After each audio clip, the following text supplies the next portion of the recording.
ಜ್ಞಾನ ಅಳಿದು ಹೋಗಿದೆ. ಆತ್ಮನೆಂಬ ಸತ್ಯ ಜ್ಞಾನ ಮತ್ತೆ ಬೆಳಗಿದೆ. ಸಿಂಧುವಾದ ನಿನ್ನ ನೆನಪಲ್ಲಿ ಬಾಳು ಸಾಗಿದೆ. ಅತ್ತ ಇತ್ತ ಹೋಗದಂತೆ ಚಿತ್ತ ನಿಂತಿದೆ ಬಾಬಾ, ಚಿತ್ತ ನಿಂತಿದೆ.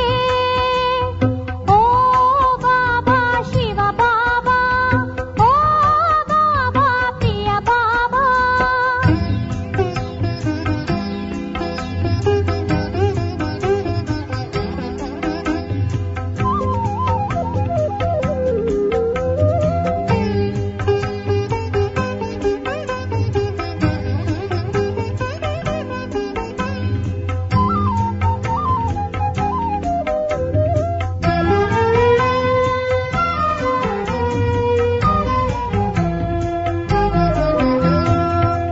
ತನುವು ಮನವು ಎಲ್ಲ ನಿನಗೆ ಅರ್ಪಿತವಾಗಿದೆ.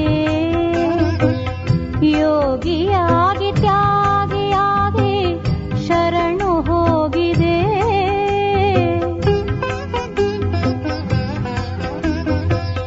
ತನುವು ಮನವು ಎಲ್ಲ ನಿನಗೆ ಅರ್ಪಿತವಾಗಿದೆ.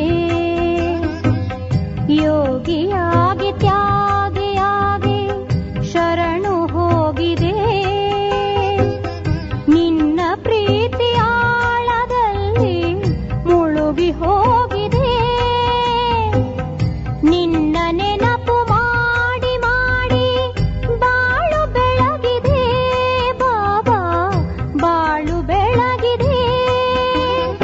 ಓ ಬಾಬಾ ಶಿವ ಬಾಬಾ, ಓ ಬಾಬಾ ಪ್ರಿಯ ಬಾಬಾ.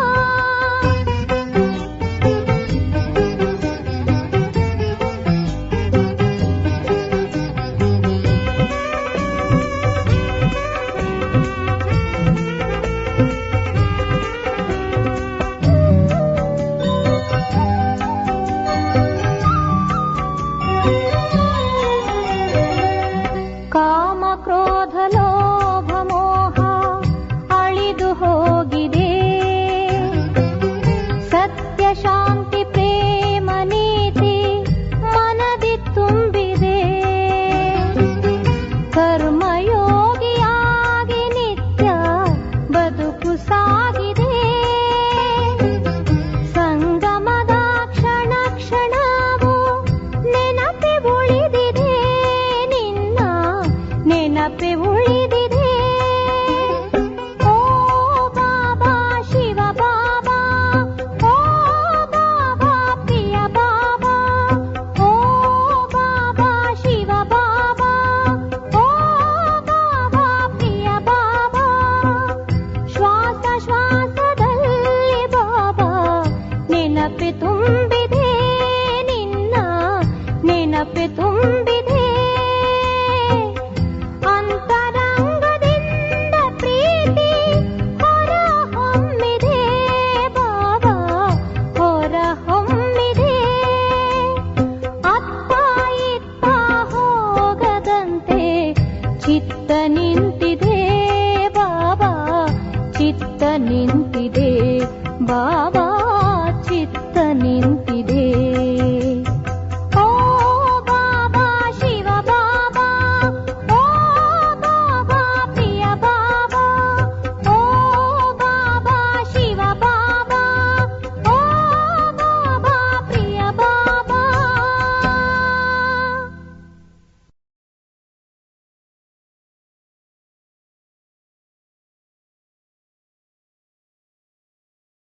ಓಂ ಶಾಂತಿ. ಇಂದಿನ ದಿನಾಂಕ 27/12/2025. ಪ್ರಾರ್ಥ ಮುರುಳಿ ಬಾಪ್ತಾದ ಮಧುಬನ. ಮಧುರ ಮಕ್ಕಳೇ, ನಿಮ್ಮ ದುಃಖದ ದಿನಗಳು ಈಗ ಪೂರ್ಣವಾಗುತ್ತಿದೆ. ನೀವೀಗ ಇಂತಹ ಪ್ರಪಂಚದಲ್ಲಿ ಹೋಗುತ್ತೀರಿ. ಎಲ್ಲಿ ಯಾವುದೇ ಅಪ್ರಾಪ್ತ ವಸ್ತು ಇರುವುದಿಲ್ಲ. ಪ್ರಶ್ನೆ: ಯಾವ ಎರಡು ಶಬ್ದಗಳು ರಹಸ್ಯವು ನಿಮ್ಮ ಬುದ್ಧಿಯಲ್ಲಿರುವ ಕಾರಣ ಹಳೆಯ ಪ್ರಪಂಚದೊಂದಿಗೆ ಬೇಹದ್ದಿನ ವೈರಾಗ್ಯವಿರುತ್ತದೆ? ಉತ್ತರ: ಇಳಿಯುವ ಕಲೆ ಮತ್ತು ಏರುವ ಕಲೆಯ ರಹಸ್ಯವು ನಿಮ್ಮ ಬುದ್ಧಿಯಲ್ಲಿದೆ. ನೀವು ತಿಳಿದುಕೊಂಡಿದ್ದೀರಿ. ಅರ್ಧ ಕಲ್ಪ ನಾವು ಇಳಿಯುತ್ತಾ ಬಂದೆವು, ಈಗ ಏರುವ ಸಮಯವಾಗಿದೆ. ತಂದೆಯು ನರನಿಂದ ನಾರಾಯಣನನ್ನಾಗಿ ಮಾಡುವ ಸತ್ಯ ಜ್ಞಾನವನ್ನು ಕೊಡಲು ಬಂದಿದ್ದಾರೆ. ನಮಗಾಗಿ ಈಗ ಕಲಿಯುಗವು ಮುಕ್ತಾಯವಾಯಿತು. ಹೊಸ ಪ್ರಪಂಚದಲ್ಲಿ ಹೋಗಬೇಕಾಗಿದೆ. ಆದ್ದರಿಂದ ಈ ಹಳೆಯ ಪ್ರಪಂಚದೊಂದಿಗೆ ವೈರಾಗ್ಯವಿದೆ. ಗೀತೆ. ಧೈರ್ಯ ತಾಳು ಮಾನವನೇ. ಓಂ ಶಾಂತಿ. ಮಧುರಾತಿ ಮಧುರ ಆತ್ಮಿಕ ಮಕ್ಕಳು, ಗೀತೆಯನ್ನು ಕೇಳಿದ್ದೀರಿ. ಆತ್ಮಿಕ ತಂದೆಯು ತಿಳಿಸುತ್ತಾರೆ, ಇದೊಂದೇ ಪುರುಷೋತ್ತಮ ಸಂಗಮಯುಗವಾಗಿದೆ. ಕಲ್ಪಕಲ್ಪದಲ್ಲಿಯೂ ಇದೇ ಸಮಯದಲ್ಲಿ ತಂದೆಯು ಬಂದು ಆತ್ಮಿಕ ಮಕ್ಕಳಿಗೆ ಓದಿಸುತ್ತೇನೆ, ರಾಜಯೋಗವನ್ನು ಕಲಿಸುತ್ತೇನೆ. ತಂದೆಯು ಆತ್ಮಿಕ ಮಕ್ಕಳಿಗೆ ತಿಳಿಸುತ್ತಾರೆ, ಮಾನವ ಅರ್ಥಾತ್ ಆತ್ಮವೇ ಧೈರ್ಯ ತಾಳು ಎಂದು. ತಂದೆಯು ಆತ್ಮಗಳೊಂದಿಗೆ ಮಾತನಾಡುತ್ತಾರೆ. ಈ ಶರೀರದ ಮಾಲೀಕನು ಆತ್ಮನಾಗಿದೆ. ಆತ್ಮವೇ ಹೇಳುತ್ತದೆ, ನಾನು ಅವಿನಾಶಿ ಆತ್ಮನಾಗಿದ್ದೇನೆ. ಈ ನನ್ನ ಶರೀರವು ವಿನಾಶಿಯಾಗಿದೆ. ಆತ್ಮಿಕ ತಂದೆಯು ತಿಳಿಸುತ್ತಾರೆ, ನಾನು ಒಂದೇ ಬಾರಿ ಕಲ್ಪದ ಸಂಗಮ ಯುಗದಲ್ಲಿ ಬಂದು ನೀವು ಮಕ್ಕಳಿಗೆ ಧೈರ್ಯ ಕೊಡುತ್ತೇನೆ. ಈಗ ಸುಖದ ದಿನಗಳು ಬರುತ್ತಿವೆ. ಈಗ ನೀವು ದುಃಖಧಾಮ ರೌರವ ನರಕದಲ್ಲಿದ್ದೀರಿ. ಕೇವಲ ನೀವಷ್ಟೇ ಅಲ್ಲ, ಇಡೀ ಪ್ರಪಂಚವು ರೌರವ ನರಕದಲ್ಲಿದೆ. ನೀವು ಮಕ್ಕಳು ಯಾರು ನನ್ನವರಾಗಿದ್ದೀರೋ ಅವರೆಲ್ಲರೂ ರೌರವ ನರಕದಿಂದ ಹೊರಬಂದು ಸ್ವರ್ಗದಲ್ಲಿ ಹೋಗುತ್ತಿದ್ದೀರಿ. ಸತ್ಯ ತ್ರೇತ ದ್ವಾಪರ ಯುಗವು ಕಳೆಯಿತು. ಕಲಿಯುಗವು ನಿಮಗಾಗಿ ಕಳೆದು ಹೋಯಿತು. ನಿಮಗೆ ಇದು ಪುರುಷೋತ್ತಮ ಸಂಗಮ ಯುಗವಾಗಿದೆ. ನೀವೀಗ ತಮೋಪ್ರಧಾನರಿಂದ ಸತೋಪ್ರಧಾನರಾಗುತ್ತಿದ್ದೀರಿ. ಆತ್ಮವು ಯಾವಾಗ ಸತೋಪ್ರಧಾನವಾಗಿ ಬಿಡುವುದೋ ಆಗ ಈ ಶರೀರವನ್ನು ಬಿಟ್ಟು ಬಿಡುವುದು. ಸತೋಪ್ರಧಾನ ಆತ್ಮಕ್ಕೆ ಸತ್ಯಯುಗದಲ್ಲಿ ಹೊಸ ಶರೀರ ಬೇಕು. ಅಲ್ಲಿ ಎಲ್ಲವೂ ಹೊಸದಾಗಿರುತ್ತದೆ. ತಂದೆಯೂ ತಿಳಿಸುತ್ತಾರೆ, ಮಕ್ಕಳೇ, ಈಗ ದುಃಖಧಾಮದಿಂದ ಸುಖಧಾಮದಲ್ಲಿ ಹೋಗಬೇಕಾಗಿದೆ. ಅದಕ್ಕಾಗಿ ಪುರುಷಾರ್ಥ ಮಾಡಬೇಕಾಗಿದೆ. ಸುಖಧಾಮದಲ್ಲಿ ಈ ಲಕ್ಷ್ಮೀನಾರಾಯಣರ ರಾಜ್ಯವಿತ್ತು. ನೀವು ನರನಿಂದ ನಾರಾಯಣನಾಗುವ ಪುರುಷಾರ್ಥ ಮಾಡುತ್ತೀರಿ. ಇದು ನರನಿಂದ ನಾರಾಯಣನಾಗುವ ಸತ್ಯ ಜ್ಞಾನವಾಗಿದೆ. ಭಕ್ತಿ ಮಾರ್ಗದಲ್ಲಿ ಪ್ರತಿ ಹುಣ್ಣಿಮೆಯ ದಿನದಂದು ಕಥೆಯನ್ನು ಕೇಳುತ್ತಾ ಬಂದಿದ್ದೀರಿ. ಆದರೆ ಅದು ಭಕ್ತಿ ಮಾರ್ಗವಾಗಿದೆ. ಅದಕ್ಕೆ ಸತ್ಯ ಮಾರ್ಗವೆಂದು ಹೇಳುವುದಿಲ್ಲ. ಜ್ಞಾನ ಮಾರ್ಗವು ಸತ್ಯವಾದ ಮಾರ್ಗವಾಗಿದೆ. ನೀವು ಏಣಿಯನ್ನು ಇಳಿಯುತ್ತಾ ಇಳಿಯುತ್ತಾ ಅಸತ್ಯ ಖಂಡದಲ್ಲಿ ಬರುತ್ತೀರಿ. ಈಗ ನಿಮಗೆ ತಿಳಿದಿದೆ, ಸತ್ಯ ತಂದೆಯಿಂದ ನಾವು ಈ ಜ್ಞಾನವನ್ನು ಪಡೆದು 21 ಜನ್ಮಗಳು ದೇವಿ ದೇವತೆಗಳಾಗುತ್ತೇವೆ. ನಾವೇ ಆಗಿದ್ದೆವು. ನಂತರ ಏಣಿಯನ್ನು ಇಳಿಯುತ್ತಾ ಬಂದೆವು. ಇಳಿಯುವ ಕಲೆ ಮತ್ತು ಏರುವ ಕಲೆಯ ರಹಸ್ಯವು ನಿಮ್ಮ ಬುದ್ಧಿಯಲ್ಲಿದೆ. ತಂದೆಯೇ ಬಂದು ನಮ್ಮನ್ನು ಪಾವನ ಮಾಡಿ ಎಂದು ಕರೆಯುತ್ತಾರೆ. ತಂದೆಯೊಬ್ಬರೇ ಪಾವನ ಮಾಡುವವರಾಗಿದ್ದಾರೆ. ತಂದೆಯು ತಿಳಿಸುತ್ತಾರೆ, ಮಕ್ಕಳೇ, ನೀವು ಸತ್ಯಯುಗದಲ್ಲಿ ವಿಶ್ವದ ಮಾಲೀಕರಾಗಿದ್ದೀರಿ. ಬಹಳ ಧನವಂತ, ಬಹಳ ಸುಖಿಯಾಗಿದ್ದೀರಿ. ಇನ್ನೂ ಸ್ವಲ್ಪವೇ ಸಮಯವಿದೆ. ಹಳೆಯ ಪ್ರಪಂಚದ ವಿನಾಶವು ಸನ್ಮುಖದಲ್ಲಿ ನಿಂತಿದೆ. ಹೊಸ ಪ್ರಪಂಚದಲ್ಲಿ ಒಂದು ರಾಜ್ಯ, ಒಂದು ಭಾಷೆ ಇತ್ತು. ಅದಕ್ಕೆ ಅದ್ವೈತ್ಯ ರಾಜ್ಯವೆಂದು ಹೇಳಲಾಗುತ್ತದೆ. ಈಗ ಎಷ್ಟೊಂದು ದ್ವೈತ್ಯವಿದೆ, ಅನೇಕ ಭಾಷೆಗಳಿವೆ. ಹೇಗೆ ಮಾನವ ವಂಶವೃಕ್ಷವು ವೃದ್ಧಿಯಾಗುತ್ತಾ ಹೋಗುತ್ತದೆ, ಹಾಗೆಯೇ ಭಾಷೆಗಳ ವೃಕ್ಷವೂ ಸಹ ವೃದ್ಧಿಯಾಗುತ್ತಾ ಹೋಗುತ್ತದೆ. ನಂತರ ಸತ್ಯಯುಗದಲ್ಲಿ ಒಂದೇ ಭಾಷೆ ಇರುತ್ತದೆ. ವಿಶ್ವದ ಇತಿಹಾಸ ಭೂಗೋಳವೇ ಪುನರಾವರ್ತನೆಯಾಗುತ್ತದೆ ಎಂದು ಗಾಯನವಿದೆಯಲ್ಲವೇ? ಇದು ಮನುಷ್ಯರ ಬುದ್ಧಿಯಲ್ಲಿ ಕುಳಿತುಕೊಳ್ಳುವುದಿಲ್ಲ. ತಂದೆಯೇ ದುಃಖದ ಹಳೆಯ ಪ್ರಪಂಚವನ್ನು ಪರಿವರ್ತನೆ ಮಾಡಿ ಸುಖದ ಹೊಸ ಪ್ರಪಂಚವನ್ನು ಸ್ಥಾಪನೆ ಮಾಡುತ್ತಾರೆ. ಪ್ರಜಾಪಿತ ಬ್ರಹ್ಮನ ಮೂಲಕ ದೈವಿ ಸಾಮ್ರಾಜ್ಯದ ಸ್ಥಾಪನೆ ಎಂದು ಬರೆಯಲ್ಪಟ್ಟಿದೆ. ಇದು ರಾಜಯೋಗದ ವಿದ್ಯೆಯಾಗಿದೆ. ತಂದೆಯು ಸನ್ಮುಖದಲ್ಲಿ ಜ್ಞಾನವನ್ನು ತಿಳಿಸಿದ್ದರು ಎಂದು ಗೀತೆಯಲ್ಲಿ ಯಾವ ಶಬ್ದವನ್ನು ಬರೆಯಲ್ಪಟ್ಟಿದೆಯೋ ಅದನ್ನು ಮನುಷ್ಯರು ಭಕ್ತಿ ಮಾರ್ಗಕ್ಕೆ ಹೋಲಿಸಿ ಬರೆದು ಬಿಟ್ಟಿದ್ದಾರೆ. ಇದರಿಂದ ನೀವು ಇಳಿಯುತ್ತಾ ಬಂದಿದ್ದೀರಿ. ಈಗ ಭಗವಂತನು ನಿಮಗೆ ಮೇಲೇರಿಸುವುದಕ್ಕಾಗಿ ಶ್ರೇಷ್ಠರನ್ನಾಗಿ ಮಾಡಲು ಓದಿಸುತ್ತಿದ್ದಾರೆ. ಭಕ್ತಿಗೆ ಇಳಿಯುವ ಕಲೆಯ ಮಾರ್ಗವೆಂದು ಹೇಳಲಾಗುತ್ತದೆ. ಜ್ಞಾನವು ಏರುವ ಕಲೆಯ ಮಾರ್ಗವಾಗಿದೆ. ಇದನ್ನು ತಿಳಿಸುವುದರಲ್ಲಿ ನೀವು ಹೆದರಬೇಡಿ. ಈ ಮಾತುಗಳನ್ನು ತಿಳಿದುಕೊಳ್ಳದ ಕಾರಣ ವಿರೋಧ ಮಾಡುವವರೂ ಇರುತ್ತಾರೆ, ಶಾಸ್ತ್ರವಾದ ಮಾಡುತ್ತಾರೆ. ಆದರೆ ನೀವು ಯಾರೊಂದಿಗೂ ಶಾಸ್ತ್ರವಾದ ಮಾಡುವಂತಿಲ್ಲ. ತಿಳಿಸಿ, ಶಾಸ್ತ್ರ, ವೇದ, ಉಪನಿಷತ್ತು, ಗಂಗಾ ಸ್ನಾನ ಮಾಡುವುದು, ತೀರ್ಥಯಾತ್ರೆಗಳನ್ನು ಮಾಡುವುದು ಭಕ್ತಿ ಕಾಂಡವಾಗಿದೆ. ಭಾರತದಲ್ಲಿ ರಾವಣನು ಅವಶ್ಯವಾಗಿ ಇದ್ದಾನೆ. ಅವರ ಪ್ರತಿಮೆಯನ್ನು ಸುಡುತ್ತಾರೆ. ಹಾಗೆ ನೋಡಿದರೆ ಶತ್ರುಗಳ ಪ್ರತಿಮೆಯನ್ನು ಸುಡುತ್ತಾರೆ ಅಲ್ಪ ಕಾಲಕ್ಕಾಗಿ. ಆದರೆ ಈ ಒಬ್ಬ ರಾವಣನ ಪ್ರತಿಮೆಯನ್ನು ಪ್ರತಿ ವರ್ಷವೂ ಸುಡುತ್ತಾ ಬರುತ್ತಾರೆ. ತಂದೆಯು ತಿಳಿಸುತ್ತಾರೆ, ನೀವು ಸತೋಪ್ರಧಾನ ಬುದ್ಧಿಯವರಿಂದ ತಮೋಪ್ರಧಾನ ಬುದ್ಧಿಯವರಾಗಿ ಬಿಟ್ಟಿದ್ದೀರಿ. ನೀವು ಎಷ್ಟೊಂದು ಸುಖಿಯಾಗಿದ್ದೀರಿ. ತಂದೆಯು ಸುಖಧಾಮದ ಸ್ಥಾಪನೆ ಮಾಡುವುದಕ್ಕಾಗಿಯೇ ಬರುತ್ತಾರೆ. ನಂತರ ಯಾವಾಗ ಭಕ್ತಿ ಮಾರ್ಗವು ಆರಂಭವಾಗುತ್ತದೆಯೋ ಆಗ ದುಃಖಿಯಾಗುತ್ತೀರಿ. ನಂತರ ಸುಖದಾತನನ್ನು ನೆನಪು ಮಾಡತೊಡಗುತ್ತಾರೆ. ಅದು ನಾಮ ಮಾತ್ರ, ಏಕೆಂದರೆ ಅವರನ್ನು ತಿಳಿದುಕೊಂಡಿರುವುದಿಲ್ಲ. ಗೀತೆಯಲ್ಲಿ ಹೆಸರನ್ನೇ ಬದಲಾಯಿಸಿ ಬಿಟ್ಟಿದ್ದಾರೆ. ಮೊಟ್ಟ ಮೊದಲಿಗೆ ನೀವು ಇದನ್ನು ತಿಳಿಸಿ. ಸರ್ವಶ್ರೇಷ್ಠನು ಭಗವಂತ ಒಬ್ಬರೇ ಆಗಿದ್ದಾರೆ. ಅವರನ್ನೇ ನೆನಪು ಮಾಡಬೇಕು. ಒಬ್ಬರನ್ನು ನೆನಪು ಮಾಡುವುದಕ್ಕೆ ಅವ್ಯಭಿಚಾರಿ ನೆನಪು, ಅವ್ಯಭಿಚಾರಿ ಜ್ಞಾನವೆಂದು ಹೇಳಲಾಗುತ್ತದೆ. ನೀವೀಗ ಬ್ರಾಹ್ಮಣರಾಗಿದ್ದೀರಿ, ಆದ್ದರಿಂದ ಭಕ್ತಿ ಮಾಡುವುದಿಲ್ಲ. ನಿಮಗೆ ಜ್ಞಾನವಿದೆ. ತಂದೆಯು ಓದಿಸುತ್ತಾರೆ. ಅದರಿಂದ ನಾವು ಈ ದೇವತೆಗಳಾಗುತ್ತೇವೆ. ದೈವಿ ಗುಣಗಳನ್ನು ಧಾರಣೆ ಮಾಡಬೇಕಾಗಿದೆ. ಆದ್ದರಿಂದ ತಂದೆಯು ತಿಳಿಸುತ್ತಾರೆ, ತಮ್ಮ ಚಾರ್ಟ್ ಇಡಿ. ಆಗ ನನ್ನಲ್ಲಿ ಯಾವುದೇ ಆಸುರಿ ಗುಣವಿಲ್ಲವೇ ಎಂಬುದು ಅರ್ಥವಾಗುತ್ತದೆ. ದೇಹಾಭಿಮಾನವು ಮೊದಲ ಅವಗುಣವಾಗಿದೆ. ನಂತರದ ಶತ್ರು ಕಾಮ ವಿಕಾರವಾಗಿದೆ. ಕಾಮವನ್ನು ಗೆಲ್ಲುವುದರಿಂದಲೇ ನೀವು ಜಗಜ್ಜೀತರಾಗುವಿರಿ. ನಿಮ್ಮ ಉದ್ದೇಶವೇ ಇದಾಗಿದೆ. ಈ ಲಕ್ಷ್ಮೀನಾರಾಯಣರ ರಾಜ್ಯದಲ್ಲಿ ಅನೇಕ ಧರ್ಮಗಳಿರಲಿಲ್ಲ. ಸತ್ಯಯುಗದಲ್ಲಿ ದೇವತೆಗಳ ರಾಜ್ಯವೇ ಇರುತ್ತದೆ. ಮನುಷ್ಯರು ಕಲಿಯುಗದಲ್ಲಿರುತ್ತಾರೆ. ಬಲೆ, ಸತ್ಯಯುಗದಲ್ಲಿರುವವರು ಮನುಷ್ಯರೇ ಆಗಿದ್ದಾರೆ. ಆದರೆ ಅವರು ದೈವಿ ಗುಣ ಉಳ್ಳವರಾಗಿರುತ್ತಾರೆ. ಈ ಸಮಯದಲ್ಲಿ ಎಲ್ಲರೂ ಆಸುರಿ ಗುಣವಂತರಾಗಿದ್ದಾರೆ. ಸತ್ಯಯುಗದಲ್ಲಿ ಕಾಮ ಮಹಾಶತ್ರುವಿರುವುದಿಲ್ಲ. ತಂದೆಯು ತಿಳಿಸುತ್ತಾರೆ, ಈ ಕಾಮ ಮಹಾಶತ್ರುವಿನ ಮೇಲೆ ಜಯ ಗಳಿಸಿದರೆ ನೀವು ಜಗಜ್ಜೀತರಾಗುವಿರಿ. ಅಲ್ಲಿ ರಾವಣನಿರುವುದಿಲ್ಲ. ಇದನ್ನು ಸಹ ಮನುಷ್ಯನು ತಿಳಿದುಕೊಳ್ಳುವುದಿಲ್ಲ.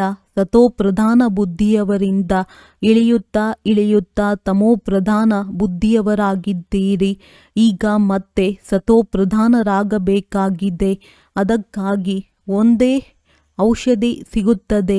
ತಂದೆಯು ತಿಳಿಸುತ್ತಾರೆ, ತಮ್ಮನ್ನು ಆತ್ಮನೆಂದು ತಿಳಿದು ತಂದೆಯನ್ನು ನೆನಪು ಮಾಡಿ. ಆಗ ಜನ್ಮ ಜನ್ಮಾಂತರದ ಪಾಪಗಳು ಭಸ್ಮವಾಗುತ್ತದೆ. ನೀವು ಪಾಪಗಳನ್ನು ಭಸ್ಮ ಮಾಡಿಕೊಳ್ಳಲು ಕುಳಿತಿದ್ದೀರಿ. ಅಂದ ಮೇಲೆ ಇನ್ನು ಮುಂದೆ ಪಾಪ ಮಾಡಬಾರದು. ಇಲ್ಲದಿದ್ದರೆ ಅದು 100ಕ್ಕೆ 100 ಪಟ್ಟು ಹೆಚ್ಚಾಗಿ ಬಿಡುವುದು. ವಿಕಾರದಲ್ಲಿ ಬಿದ್ದರೆ 100 ಪಟ್ಟು ಶಿಕ್ಷೆಯಾಗುತ್ತದೆ. ಅವರು ಮತ್ತೆ ಮೇಲೇರಲು ಕಷ್ಟವಾಗುತ್ತದೆ. ಮೊದಲನೇ ಶತ್ರುವು ಕಾಮ ವಿಕಾರವಾಗಿದೆ. 5ನೇ ಅಂತಸ್ತಿನಿಂದ ಕೆಳಗೆ ಬಿದ್ದರೆ ಮೂಳೆಗಳು ಪುಡಿಪುಡಿಯಾಗುತ್ತವೆ. ಬಹುಶಃ ಸಾಯಲೂಬಹುದು. ಮೇಲಿನಿಂದ ಬಿದ್ದರೆ ಒಮ್ಮೆಲೆ ಪುಡಿಪುಡಿಯಾಗಿ ಬಿಡುತ್ತಾರೆ. ಹಾಗೆಯೇ ತಂದೆಯೊಂದಿಗೆ ಮಾಡಿದ ಪ್ರತಿಜ್ಞೆಯನ್ನು ಮುರಿದು ಮತ್ತೆ ಮುಖ ಕಪ್ಪು ಮಾಡಿಕೊಂಡಿರೆಂದರೆ ಆಸುರಿ ಪ್ರಪಂಚದಲ್ಲಿ ಹೋದರು ಇಲ್ಲಿಂದ ಸತ್ತು ಹೋದರು ಅವರಿಗೆ ಬ್ರಾಹ್ಮಣರಲ್ಲ ಶೂದ್ರರೆಂದು ಹೇಳಲಾಗುತ್ತದೆ. ತಂದೆಯು ಎಷ್ಟು ಸಹಜವಾಗಿ ತಿಳಿಸುತ್ತಾರೆ. ಮೊದಲು ಈ ನಶೆ ಇರಬೇಕಲ್ಲವೇ? ಒಂದು ವೇಳೆ ಕೃಷ್ಣ ಭಗವಾನು ವಾಚವೆಂದೇ ತಿಳಿಯಿರಿ, ಅವರೂ ಸಹ ಓದಿಸಿ ತಮ್ಮ ಸಮಾನ ಮಾಡಿಕೊಳ್ಳುತ್ತಾರಲ್ಲವೇ? ಆದರೆ ಕೃಷ್ಣನಂತೂ ಭಗವಂತನಾಗಲು ಸಾಧ್ಯವಿಲ್ಲ. ಕೃಷ್ಣನು ಪುನರ್ಜನ್ಮದಲ್ಲಿ ಬರುತ್ತಾನೆ. ತಂದೆಯು ತಿಳಿಸುತ್ತಾರೆ, ನಾನೇ ಪುನರ್ಜನ್ಮರಹಿತನಾಗಿದ್ದೇನೆ.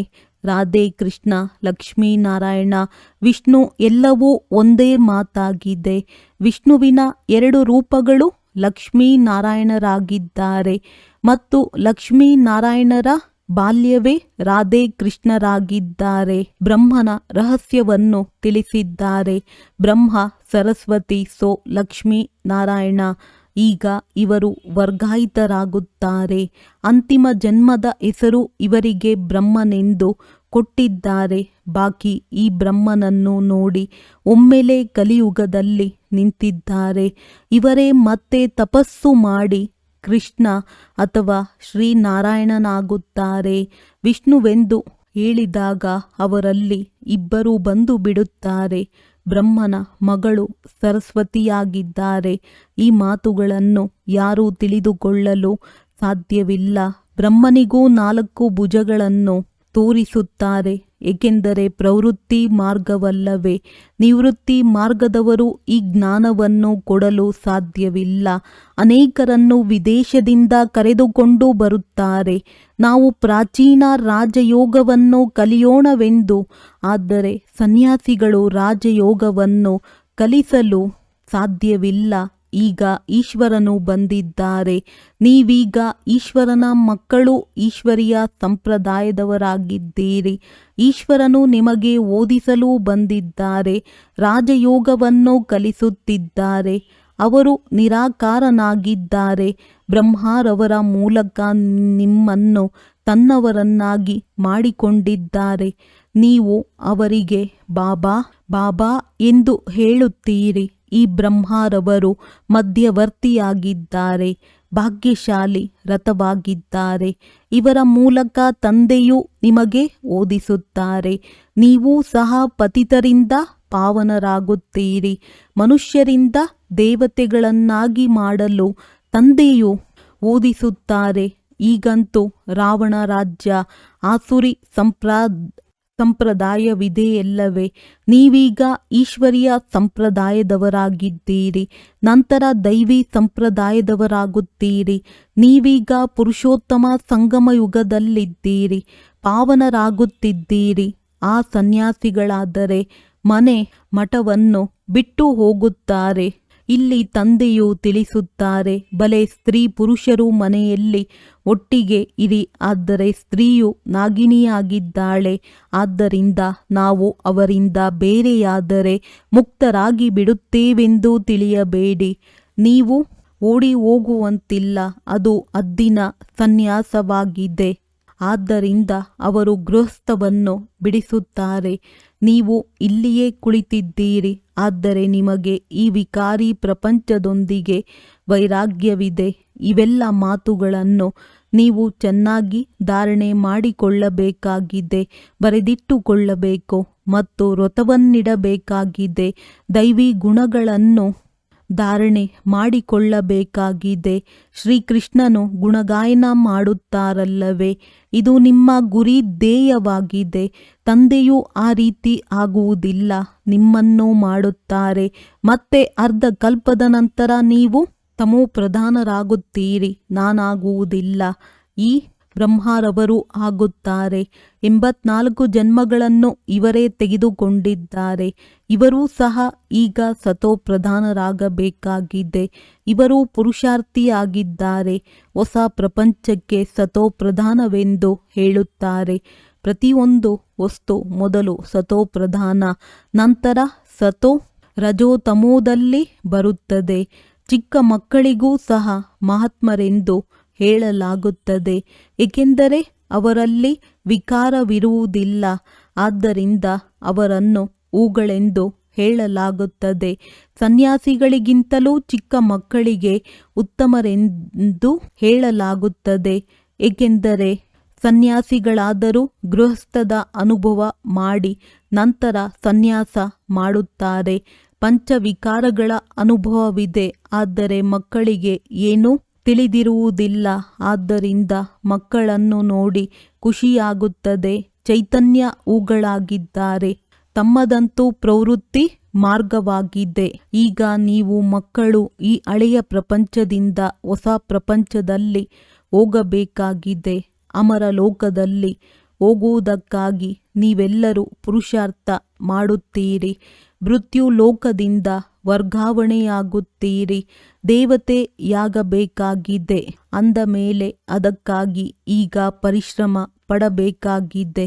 ಪ್ರಜಾಪಿತ ಬ್ರಹ್ಮನ ಮಕ್ಕಳು ಸಹೋದರ ಸಹೋದರಿಯರಾಗಿ ಬಿಡುತ್ತಾರೆ.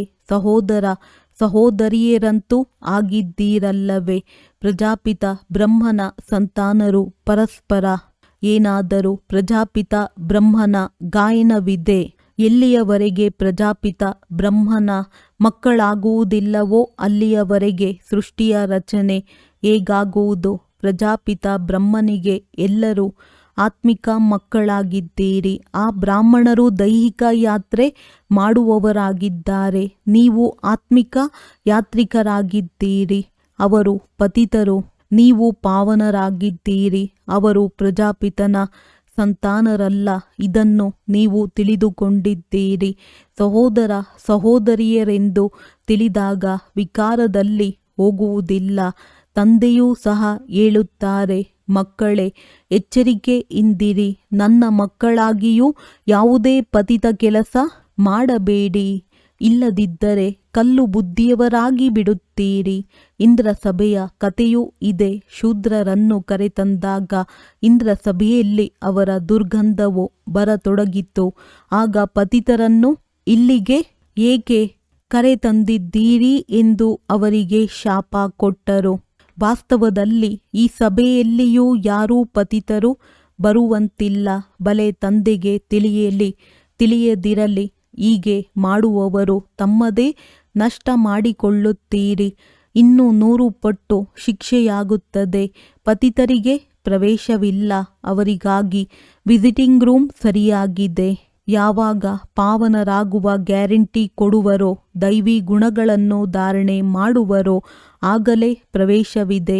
ದೈವಿ ಗುಣಗಳನ್ನು ಧಾರಣೆ ಮಾಡಿಕೊಳ್ಳುವುದರಲ್ಲಿ ಸಮಯ ಹಿಡಿಸುತ್ತದೆ. ಪಾವನರಾಗುವ ಒಂದೇ ಪ್ರತಿಜ್ಞೆ ಇದೆ.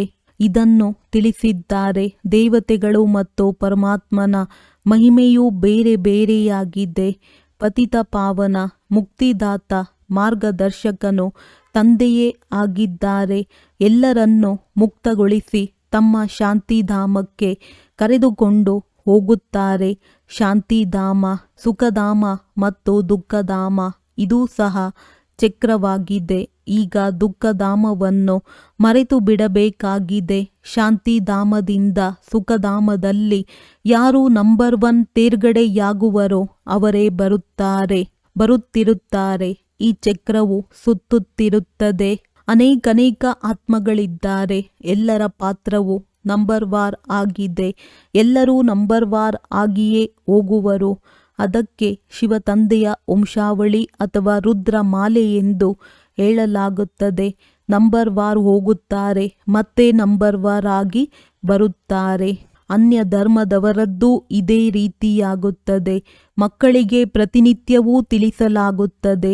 ಶಾಲೆಯಲ್ಲಿ ನಿತ್ಯವೂ ಓದುವುದಿಲ್ಲ, ಮುರುಳಿ ಕೇಳುವುದಿಲ್ಲವೆಂದರೆ ಗೈರು ಹಾಜರಿಯಾಗಿ ಬಿಡುತ್ತದೆ.